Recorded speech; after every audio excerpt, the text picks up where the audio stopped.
Comment ça s'est passé cette saison? C'était une putain de belle saison et c'était magnifique.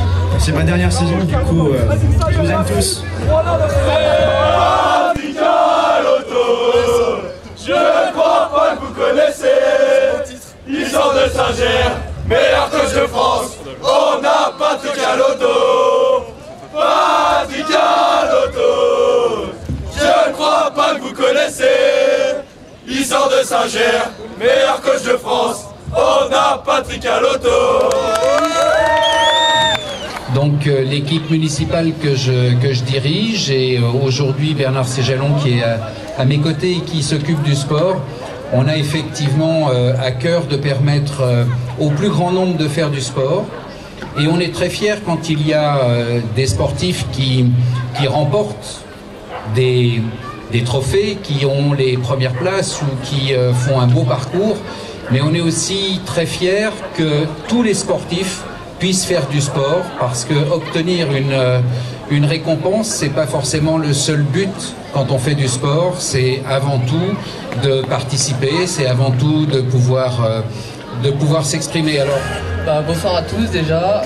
Ce sport, il m'a vraiment apporté beaucoup niveau expérience, niveau hygiène de vie, etc., rigueur. Ça demande beaucoup de travail, beaucoup d'entraînement, mais on en profite aussi beaucoup. On va dans beaucoup de pays, on fait plein de choses. Et puis le tout en faisant de la compétition. Donc c'était une super expérience. Malheureusement, je mets un terme à ça parce que je pense que maintenant il est temps de faire autre chose, de finir mes études. C'est vrai que Thomas, il n'y a pas longtemps que je le connais. On s'est croisés déjà un petit peu avant. Mais je le félicite parce que c'est vrai qu'il a toujours tenu, il s'est toujours engagé, il a essayé de faire le maximum pour garder son niveau. Et là, il est maintenant, je l'espère, avec nous, où il peut continuer d'entraîner la relève. Il en faut. Et on compte sur lui. C'était une belle saison, on a eu pas mal des bonnes conditions de neige. Il y a eu quelques événements annulés à cause d'avalanches. Donc ça a été un peu difficile de tirer son épingle du jeu, mais belle saison. Et pour 2020, parce que vous êtes sur 2020. Mais 2020, l'objectif c'est de se qualifier sur le Freeride World Tour, donc qui est les championnats du monde. Là je finis 14e des championnats d'Europe, l'objectif c'est de terminer dans le top 3 pour être qualifié. Oui, c'est sûr que je suis plutôt jeune, mais ouais, j'ai encore beaucoup de choses à apprendre et beaucoup de choses à construire. Beaucoup de travail pour les prochaines saisons, mais après on a déjà fait des belles choses cette année, même si je revenais de blessure et que j'ai un peu eu du mal à revenir. Ensuite j'ai réussi quand même à mettre en place des belles choses et puis ça a payé et je suis vraiment content de ma saison. J'avais une bonne équipe derrière moi qui était toujours là pour m'aider même quand ça allait pas très bien et c'est cool que ce soit fini comme ça et je suis vraiment content d'être ici avec vous. C'est un bel événement. Lohan, on s'est croisé l'année passée après ces 2 accidents. J'ai toujours eu confiance en lui. Je l'ai poussé un petit peu. Il a repris le moral. Il a travaillé énormément. Mais c'est vrai que pour sortir maintenant un champion, il faut du travail, de la volonté et de la résistance. Et je peux vous dire que si Lohan est là aujourd'hui, il a tout acquis. Il va repartir cet automne avec l'envie, la volonté et surtout une grosse résistance. Bravo Lohan. Moi, je voulais surtout féliciter Julia. C'est vrai qu'elle est à la porte de l'équipe de France. Elle va rentrer cette année au niveau dans les équipes Coupe d'Europe. C'est beau, c'est la relève, c'est l'image de Saint-Gervais. Et il faut qu'elle continue, parce que derrière, on a d'autres jeunes qui arrivent que je vais vous citer. Bravo, Julia. Le curling, c'est de la pétanque sur glace, quoi. Pas vraiment. On passe pas par-dessus les pierres, on essaie de les contourner plus tôt, mais ça reste le même principe. Et qui t'a donné le goût au curling? Je l'ai découvert déjà donc au collège grâce à Aude qui est là-bas, que je remercie beaucoup. Et donc c'est Aude qui m'a fait découvrir le curling et après j'ai accroché et aujourd'hui j'en suis là.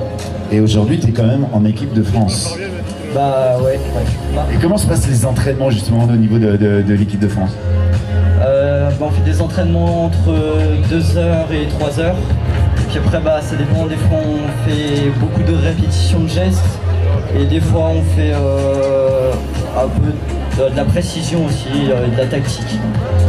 En tout cas, félicitations à toi, mesdames et messieurs. Un des jeunes qui représente Saint-Gervais, mais il représente aussi la France en termes de curling. Et puis on est content d'être avec des plus jeunes. Et puis on essaye de s'entraîner et grâce à la commune de Saint-Gervais, on a une piste permanente. Et ça, c'est vraiment un plus pour nous. Et puis on peut faire découvrir le curling à pas mal de gens, notamment lors d'initiation tout l'hiver à la patinoire Saint-Gervais. Alors on a une saison un petit peu morte l'été puisqu'on arrête la piste. Par contre on essaye de s'entraîner un petit peu physiquement et puis de se voir régulièrement parce que c'est un sport de petite équipe, 4 à 5 personnes et donc c'est important, la cohésion est très importante. Donc un sport un petit peu plus axé sur la précision du geste que sur la force finalement. Je vois pas pourquoi vous dites ça, mais oui, c'est beaucoup de précision, mais c'est aussi de l'endurance parce qu'un match dure 2 heures, 2 heures et demie et on balaye assez fort, donc on va avoir un cardio qui va monter assez vite et après il faut redescendre pour être précis lors du lâcher.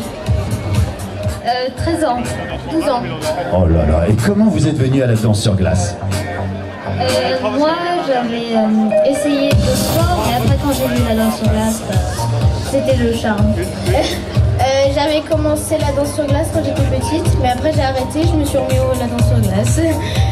Et là, vous avez performé. Bonsoir à tous. Je viens ici vous annoncer que je vais partir au Canada dans une des meilleures équipes du monde de patinage synchronisé, après avoir fait 2 ans en équipe de France ces 2 dernières années. Malgré que je m'entraîne à Lyon, je suis licenciée au club de Saint-Gervais et je représente ces couleurs. Je tenais à remercier les coachs Isabelle, Véronique, Carole et Marie-Laure qui ont su me soutenir dans mon retour dans la compétition. À Jean-Philippe, le président qui m'a toujours soutenu pendant ces 4 dernières années. Et à mes parents qui me soutiennent moralement avec plein d'amour et qui m'aiment fort. Voilà, merci beaucoup. Oui, bonsoir à tous. Effectivement, André et Joseph ont beaucoup de talent, mais aussi beaucoup d'ambition. Et l'ambition dans le sport, ça nous fait avancer. Et je pense qu'ils peuvent aller très loin. Là, on revient de 10 jours en stage international à Oberstdorf. On n'a eu que des compliments sur notre façon d'entraîner, mais aussi sur leur talent et sur leur performance. Donc je leur souhaite le meilleur et qu'un jour, ils aillent voir les 5 anneaux. Voilà.